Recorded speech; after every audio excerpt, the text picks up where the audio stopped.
18 février 1929. Jeannine Rivaux est née à Saint-Nazaire. Elle avait une grande sœur, Yvette, qui est née le 7 octobre 1926. Elle vivait donc dans une maison en face d'un cimetière et elle vivait donc avec ses grands-parents maternels, sa mère et sa sœur, parce que son papa était parti avec une autre femme, ils étaient donc séparés, et avec la sœur de sa mère et ses 3 cousins. Elle avait 3 cousins, Gabriel né en 1929, Michel né en 1936 et Marcel né en 1941. Enfant, elle allait dans le cimetière d'en face avec ses cousins et sa sœur pour jouer entre les tombes et voler les perles de couronnes de fleurs. 1er septembre 1939, la Seconde Guerre mondiale est déclarée. Les nazis envahissent la France et arrivent à Saint-Nazaire en juin 1940. Jeannine a 11 ans. Les nazis utilisent Saint-Nazaire comme un endroit stratégique pour construire une base pour protéger leurs sous-marins, car la ville et son port sont situés à l'embouchure de la Loire dans l'océan Atlantique. De juin 1940 à juin 1943, la ville va subir aux alentours de 50 bombardements. La ville de Saint-Nazaire décide d'envoyer des enfants en Algérie et en Suisse pour les protéger avec l'aide de l'association Georges-Guy Neumer et de la Croix-Rouge. La Suisse était un pays neutre, donc c'était plus sûr, et l'Algérie était une colonie française à cette époque, y était à l'écart de l'Europe, donc c'était plus sûr pour les enfants. En 1941, Gabriel et Michel partent en Suisse pour être en sécurité à l'écart de l'armée allemande et des bombardements à Saint-Nazaire. Ils sont restés 6 mois. Jeannine avait alors 12 ans et sa mère décide donc de l'envoyer ailleurs aussi. Elle n'a pas pu aller en Suisse car il n'y avait plus de place, alors elle est partie en Algérie. Donc elle a pris le train ou le bus pour aller jusqu'à Port-Vendre, et de là elle a pris le bateau jusqu'en Algérie. Quand elle était là-bas, Yvette, qui avait environ 15 ans, est restée avec sa mère. Elles ont quitté Saint-Nazaire et sont parties à Baugé, près de Angers, avec le reste de la famille.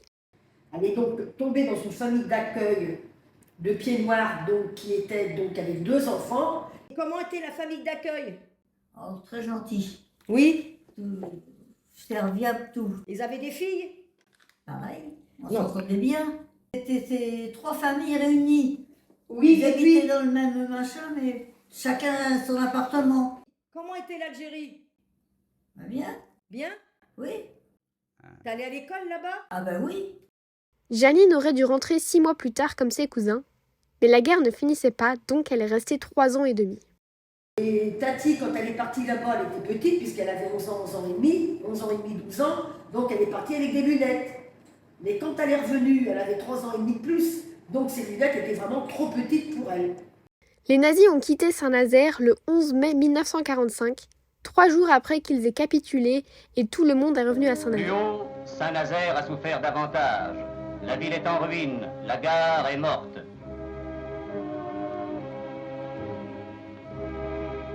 Les murs de béton et les blocos que les Allemands ont dressés à travers les rues et camouflés en maisons paisibles sont restés intacts, mais n'ont servi à rien. Le port est saccagé. L'abri géant qui recelait 50 sous-marins sous 6 mètres de béton n'a été qu'égratigné par les bombes de 6 tonnes. Mais c'est fini. 100 000 Français sont libérés. Et les Allemands de Saint-Nazaire sont prisonniers comme tous les autres. Après la guerre, Jeannine est restée en contact avec sa famille d'accueil et est même allée travailler en Algérie un été pour leur rendre visite. 1er novembre 1954. La guerre d'Algérie est déclarée. L'Algérie ne veut plus être une colonie française et demande son indépendance. En juin 1962, la guerre prend fin et l'Algérie est un pays libre. Tous les Français d'Algérie doivent rentrer en France car ils ne sont plus les bienvenus.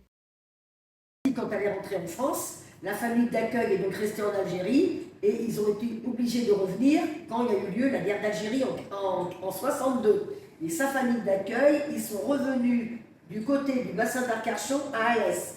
Ils s'appelaient régulièrement. Tati a dû aller la voir plusieurs fois. Moi-même, je les ai rencontrés une fois.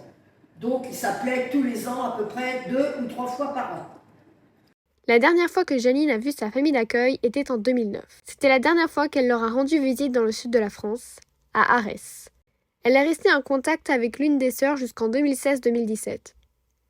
Jeannine a maintenant 95 ans et habite en maison de retraite à Saint-Nazaire. T'as quel âge maintenant? Je sais plus. 80, je sais pas combien. 15. Pour 95 quand Ah si.